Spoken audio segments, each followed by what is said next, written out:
Welcome everybody to this month's Startup Thursday. My name is Matsi Modise and I'm the Managing Director of Simodisa Startup, which is an industry association for entrepreneurs like yourselves. Why entrepreneurs?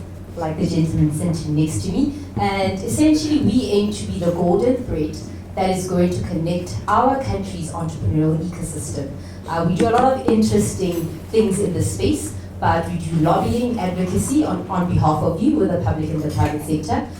We do a lot of evidence-based research, so we have interesting reports that we release every year.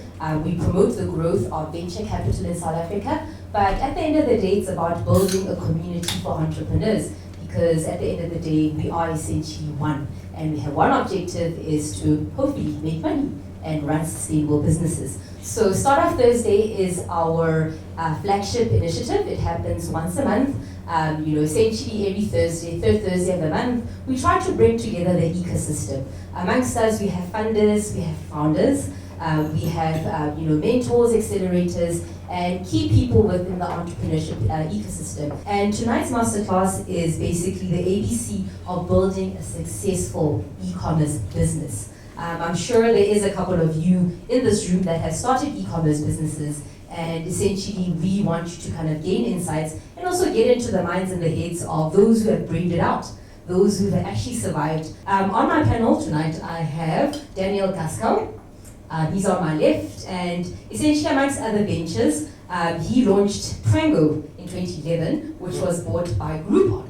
And I have Ryan Baha on my right, and he's a co-founder of Net Florist in 1999, and I call them the pink and white daisy company because you always see these nice little vans driving around town. They are so cute. And then I have right next to me Paul Cook, who is a founding partner of Silver Tree Internet Holdings. So to kick off the night, my first question to all of you is, what is your claim to fame? We started Trango back in actually 2010, but within about 162 days we managed to sell that company.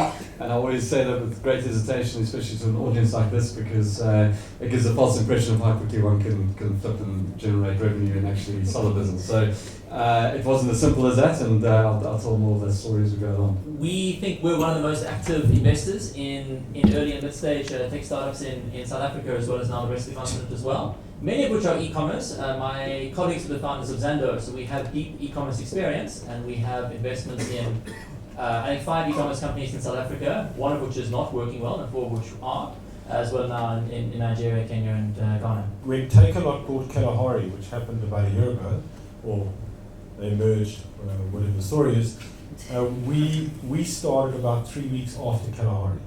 So now that Kalahari doesn't exist, we are the oldest e-commerce company in South Africa. The problem is, when you talk about technology, you don't really want to be the oldest at something, so, but it is what it is. Daniel, tell us more about Prango and the buyout, well actually buy-in by Groupon, because it's kind of a huge empire globally. So tell us about that journey and how did it come about? So if you go back to 2010 or 9 as it was back then, very small industry, not much going on, and we thought, well, it's got to start growing at some point in time, and then came across this model, which was the Groupon model, and I unashamedly say we essentially copied the Groupon model through and through, and launched a business here locally, which we managed to execute on fairly quickly and get a lot of traction, and then realized that one or two things were going to happen. We either need to raise substantial amounts of money to sustain the business, because it was very much an execution-based business. It was about salespeople out on the road. The more deals we had, the more revenue we generated, essentially. Or we had to find, or we had to be bought out by somebody. But given that we weren't very long in the road in terms of we'd only been operating for a couple of weeks, if not months, we didn't think we'd sell out. We thought there were a better chance of raising capital. And so we approached a number of different funders, and long story short, we ended up selling to Groupon. The secret to our success was a combination of execution and a business model that was suited to an environment at the time. And the fact that you were selling local services, which is about restaurants, spas, things that people knew. We were at a great discount, which meant that people spoke about it virally. and that is what allowed us, and it was a virtual voucher, so it wasn't physical good, it wasn't like a table or a chair that had to be delivered, didn't have to worry about the logistics. Paul, just tell us more about Silver Tree and its various investments in the e-commerce space. Right, so I think we view ourselves as entrepreneurs as well. So we obviously invest in entrepreneurs, but we're also entrepreneurs. When my colleagues decided to move on from Xander about 3 years ago, and I left management consulting, we looked around and we said there are not very many successful VCs in South Africa and in Africa, and our model is that we get very hands-on. We invest with our own equity, so we're not a fund, we're set up as a company, and we'll help the companies execute. And we'll make it worthwhile for ourselves because we're investing with our own equity, so we're able to get much more of the upside. Our most successful e-commerce player in South Africa is growing fantastically well. The team is surging, incredible. It's a company called Faithful to Nature. They have 0 developers in-house, which is not a good thing, but it is an interesting thing because it means that you don't need technology to do e-commerce. You need execution.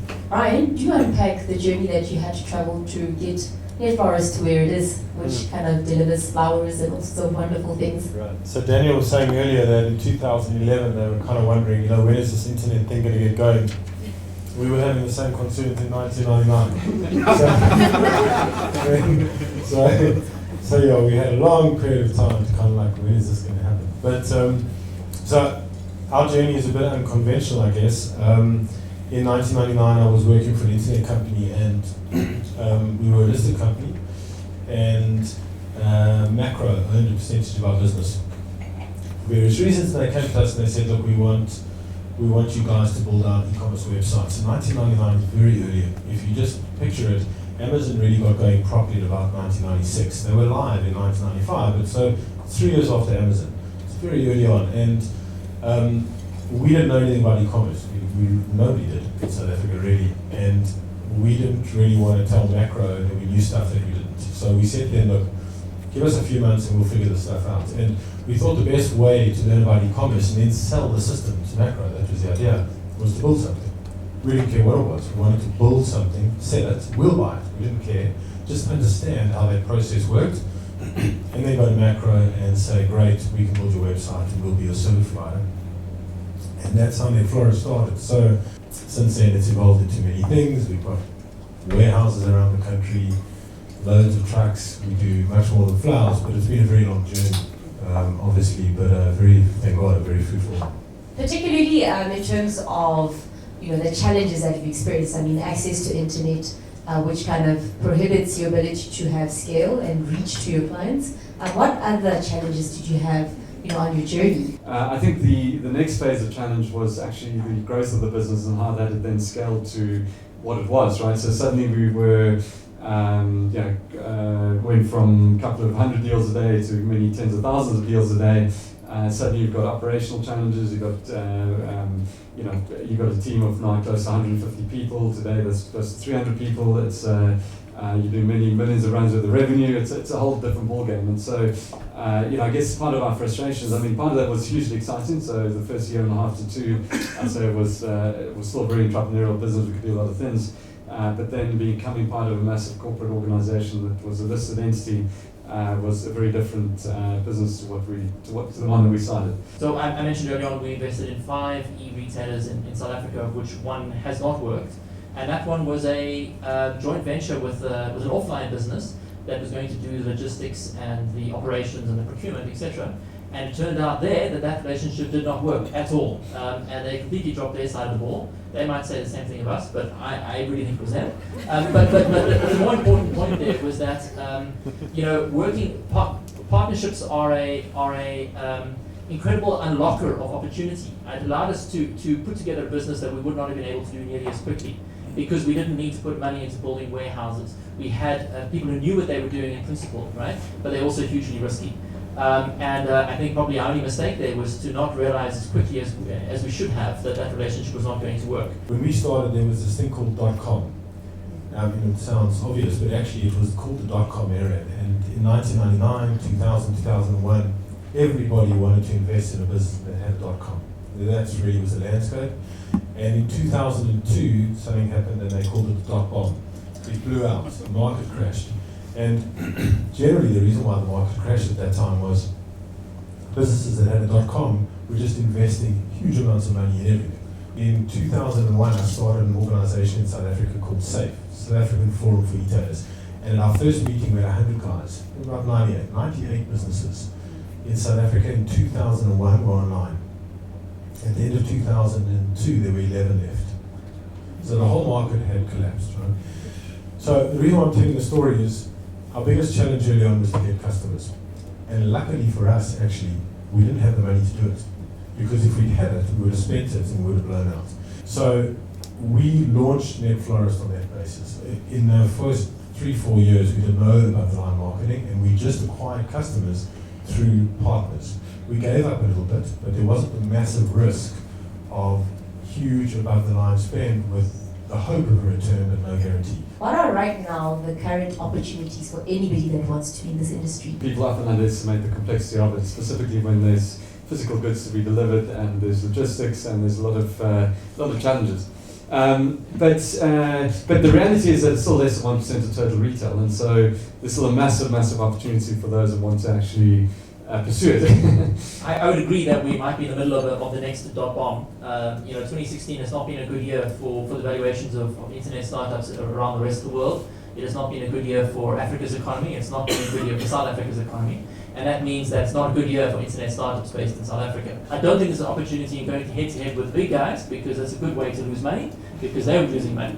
So it's much more about niches which have good margins, and it's about niches where you're able to acquire customers through partnerships, so you don't have to pay for the customers. I have an important question to Paul. You mentioned this about partners. What are the key areas an entrepreneur must focus on to get the synergies right? There's 3 things, I guess, in a partnership. And I think the first and the most important is that you have to have aligned interests. So you need to know not only what the other partner is saying they want to get out of the relationship, but you need to believe that, and you need to. It has to be obvious that success will bring success to both of you in equal measure. The second is focus. So the partnership that I mentioned that didn't work out for us in one of our investments was because the other company had too many other things they were doing. So we were spending all of our time on building our side of what we had to do, and the other company was spending 1% of their time on it. And then the third thing is obviously skills. And a partnership that works well is when the partners come with complementary skills. What advice would you give someone who is operating a physical retail store that wants to then get into an e-market platform? You need a lot of things, and you need to work out how to get those things relatively cheaply, and also you want to have as few of those things in-house. And luckily, you're in the right time to do that. When we started, we had to do everything in-house because there was nobody we could outsource anything to, really. So now, for example, there's a company overseas called Shopify. So you can build a website in a day. You really can, and you'll pay $99 a month. And you will have a website, they can transact, they can do all sorts of things. They're courier companies now. The courier industry used to get a terrible rap in South Africa. It was like, no, this thing will never get delivered. That's not true anymore. There are 5 or 6 fantastic courier companies in South Africa that will get your product delivered. They really will, it will get delivered. So there are lots of outsourced providers that can now make your life very easy. So probably you have to work out what's core. Definitely don't build the tech yourself, don't deliver it yourself, don't do any of that stuff. Your key problem really with all of it is going to be how to acquire customers. Sometimes people get seduced by this idea that, I can only sell to people near me. If I start an online store, I can sell to the whole country. Yeah, well, that's true in principle, but if you can't attract customers, you're not. And so I think, offline stores should think very carefully before they start online retail. Not to say that they shouldn't. My second answer is maybe they should. But the first answer is don't. And then let's see what the answer comes back as to why they think it's a good idea. I just want to quickly add one more thing. If it's a physical good, right, that you're looking to buy, look for marketplace opportunities. Yeah. Takealot has a marketplace, Groupon has a marketplace, Bit of Buy has a marketplace, and that's a great way to actually test whether it will work or not.